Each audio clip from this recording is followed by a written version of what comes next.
좋아요, 구독.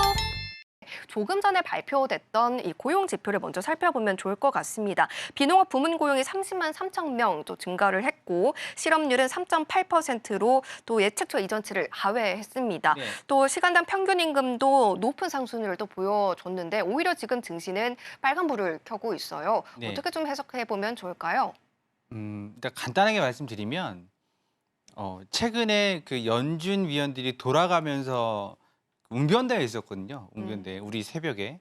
근데 그때 이미 뭐 할 말 들을 말 다 들었기 때문에 별로 새로 놀라지 않는 것 같습니다. 예, 그래서 지표로 본다 그러면 한번 네. 급락이 한번 나올 수도 있긴 한데 뭐 들을 얘기 다 들었기 때문에 세상 놀라지는 않는 것 같고, 그리고 또 하나는 이제 18,000선, 네, 지수 기준이죠. 나스닥 지수 기준으로 18,000선을 좀 지켜주는 거 아닌가. 잠깐 좀 볼까요? 네. 여기 화면을 보도록 하겠습니다. 자, 화면을 보면 일단 우리가 봐야 될 게 지금 이겁니다. 우리가 좀 중요시 여기는 게 요거거든요. 요거 비농업 부문 고용 지수, 요거를 좀 중요하게 여기는데, 그리고 또 밑에 있는 거 민간 비농업 부문 고용 변화. 이전에 뭐 졸트나 또 민간 부분도 있었죠. ADP. 그거보다 이게 좀 신뢰성이 있는 거니까. 그러면 보셔야 될 거는 두 가지입니다. 뭐냐면 첫 번째, 시장의 예측, 컨센서스라고 하는 것보다 실제가 얼마나 나왔냐, 이게 첫 번째고요. 두 번째는 이전이 지난 달이 될 수도 있고 작년이 될 수도 있습니다. 그래서 여기 YOY라고 되어 있는 건 전년 대비, MOM은 month of month, 지난달 대비죠. 그래서 첫 번째로 보셔야 될 건 이거죠. 1번 예측치보다 얼만큼, 두 번째는 이전치보다 얼만큼. 이 예측치가 더 중요합니다. 시장에서는 요게대로 움직였기 때문에 그동안. 그러면 일단 비농업 부문 고용 지수 예측치보다 50% 정도 증가가 된 상태. 마찬가지로 민간 비농업 부문 고용 변화도 한 50% 정도 올라가 있는 상태죠. 그러니까 많이 올라갔습니다. 그리고 이제 또 중요한 게 이겁니다. 뭐냐면 이거요. 평균 시간당 임금. 네. 왜 이게 중요하냐면 미국은 우리나라하고 다르게 주급제로 이제 그 일처리가 되는 국가 중에 하나입니다. 상당수가 주급제로 움직이고 실제로 렌트비도 주 단위로 납부하기도 합니다. 그러면 이게 시간당 임금은 어차피 임금은 인플레이션 때문에 올려줄 수밖에 없거든요. 중요한 건 우리가 그 인플레이션보다 더 높게 임금 인상이 되느냐, 아니면 그 정도 순, 보통 그 정도 순이잖아요. 근데 우리가 평균 정도 인플레이션을 보고 있는 거지. 요즘 과일값 많이 올랐더라고요. 네. 그래서 인플레이션율은 각 분야마다 다릅니다. 그런데 내 그 월급이 인플레이션을 못 따라가면 나는 계속 도태되고 있는 거잖아요. 그런 상황입니다. 그러면 임금을 올려줄 수밖에 없는 상황이고, 그렇다고 사람을 해고하기도 힘들어요. 왜냐하면 기업이 좋아지면 갑자기라기보다 이제 뭐 점점 좋아지는 상황이라면 잘랐던 사람한테 다시 와서 일할래라고 하면 그 사람이 그때까지 실업자리 있을 건 아니잖아요. 그러면 어딘가 구해야 되고 경력직 구하기 힘듭니다.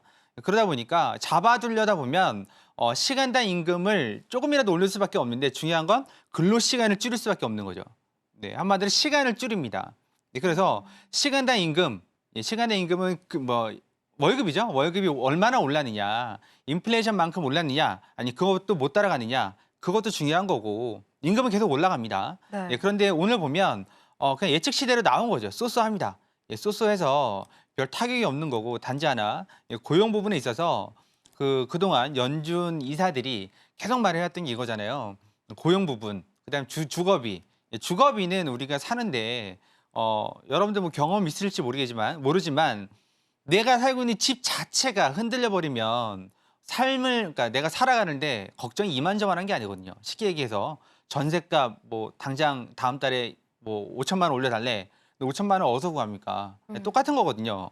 우리나라는 전세가 있지만 외국은 전세 말고 월세가 있잖아요. 월세거든요. 기본 렌트. 그러면 마찬가지로 이것도 집값이 안정이 돼야 되는 상황입니다. 그런데 렌트, 집값, 쉘터라 그러죠. 집값이 그러니까 임대료가 올라버리면 내가 받는 월급에도 계속 짜서 내야 되는 거거든요. 쪼개고. 그렇다 그러면 되게 힘들어지는 상황인 거고. 그래서 일단은 인플레이션 따라서 집값도 올라가는 건 맞습니다. 그런데 한 가지 알아두셔야 될 사항은 연준 위원들이 이렇게 말을 하는 게 진짜일까요? 진짜는 아니라고 봅니다. 한마디로 우리가 속된 말로 뻥카라고 하는 거죠. 실제로 금리를 올릴 수 없으니 돌아가면서 웅변대하면서 뻥카를 쳐가면서 이렇게 되면 금리 인하하기 어려워. 좀 자중 좀 하지. 네, 왜냐면 지금 뭐냐 그 경기보다는 뭐 주식들이 더 훨씬 앞질러 가고 있고 심지어 코인도 지금 날뛰고 있는 상황이니까 네. 한마디로 everything is 랠리라고 말씀드렸잖아요. 제가 한 달 전에 나와서. 그리고 또 유가도 올라가고 다 올라가는 상황이니까 결국은 이걸 좀 진정을 시켜야 되는데 그렇다고 누구처럼 예전에 뭐 폴 볼커처럼 우리 다음 달부터 금리 5% 올릴 거야 이럴 수도 없는 상황이고 지금 네, 그 말씀드렸잖아요. 미국이라는 국가가 하루에 내는 이자가 한 1조 5천억 원, 네, 그 정도가 되고 100일마다 새롭게 빚이 늘어나는 게 1조 달러, 우리나라 돈 따지면 한 1,300조 원씩 늘어나고 있습니다. 근데 1,300조 원에 대한 이자가 계속 증가를 한다는 얘기잖아요. 금리를 올리면 힘들어요. 힘들기 때문에 어차피 지금 우리가 금리가 한 5%대 있으니까 CPI든 아니 PC든 다 5% 밑으로 지금 배치가 돼 있단 말이죠. 그럼 내려도 그 위에 있으니까 그러면 0.25%씩 세 번을 내린다 그러면 0.75% 그런다 한들 어차피 기준금리는 4%대고 CPI는 3%대, PC도 뭐 그 정도니까 충분히 또 극복이 가능한 얘기 아니겠습니까? 그래서 파월은 일단은 내리긴 내린다는 겁니다. 시장에서는 그렇게 받아들이고 있어요. 내리긴 내리는데 중요한 건 횟수라는 거죠. 언제부터 시작해서 언제까지 횟수.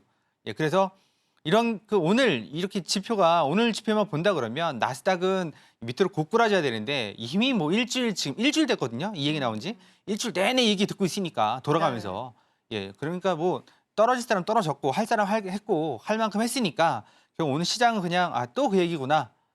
또 그 얘기. 이미 우려했던 게 나왔으니까 한마디로 악재도 이미 그게 뭐 그대로 반영되면 악재가 소멸되는 거고요. 그래서 오늘 좀 쏘쏘하지 않을까? 네, 그렇게 보고 있습니다. 그래서 여러분께서 한 가지 좀 아셔야 되는 건 만약에 내가 주식을 갖고 있다. 국내 주식이든 해외 주식이든 갖고 있다 그러면 중심을 잡으시면 됩니다. 뭐 버블이니 어쩐지 그런 말 신경 쓰지 마시고요. 닷컴 버블도 버블 얘기 나오고 나서 4, 5년 동안 주가가 올라갔습니다. 네, 근데 우린 지금 한 2년 됐거든요. 더군다나 올해는 미국 대선도 있고 우리나라 총선은 뭐 전 세계에서 한 30개국 이상이 또 선거가 있습니다. 선거의 기본은 뭐죠? 돈 풀기입니다. 그러니까 올해는 적어도 나락으로 가진 않을 거다. 이미 나락으로 갔어야 될 시기 지났고, 그럼 선거가 지나고 나서는 모르겠습니다만, 선거 전까지는 뭐 미친 듯이 올라가진 않겠지만 적어도 밑으로 나락으로 가진 않을 거다. 그 정도만 알아두시고 연준 위원들이 한 마디씩 하면 좀 불 좀 끌어 나왔구나. 이렇게만 좀 인지하시면 되지 않을까. 좋아요, 구독.